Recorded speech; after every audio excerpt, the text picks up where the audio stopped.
Interior একটা লম্বা detailed প্রক্রিয়া, কিন্তু এর সবচেয়ে গুরুত্বপূর্ণ অংশ কোনটা? খোদ ডিজাইন। কারণ চূড়ান্ত কাজে হাত দেওয়ার আগে ভুল শুধরে নেয়ার এটিই একমাত্র সুযোগ। ডিজাইন স্টেজেই সিদ্ধান্ত ঠিক করে নিতে হয়। ডিজাইন থেকেই বাজেট কন্ট্রোল আসবে। কোথায় কি কাজ হবে, কিভাবে হবে, কত লাগবে, ডিজাইন ছাড়া কিছুই পরিষ্কার থাকে না। ফলে প্রজেক্ট চলার সময় খরচ হঠাৎ হঠাৎ লাভ দেয়। সুন্দর স্পেস আপনা আপনি হয়ে ওঠে না, এটা একটা ক্যালকুলেটেড ডিসিশন। একটা স্পেস মন করা হয়ে ওঠে একটা ফাংশনাল ডিজাইনের কল্যাণে। ছোট ছোট ভুল মানে পরে স্থায়ী যন্ত্রণা।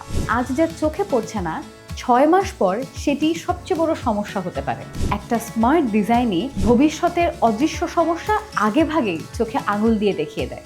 ইন্টেরিয়র ডিজাইন মানে শুধু দেখতে সুন্দর স্পেস নয়, নিত্যদিনের জীবনযাপনের মান বাড়ানো এর আসল উদ্দেশ্য।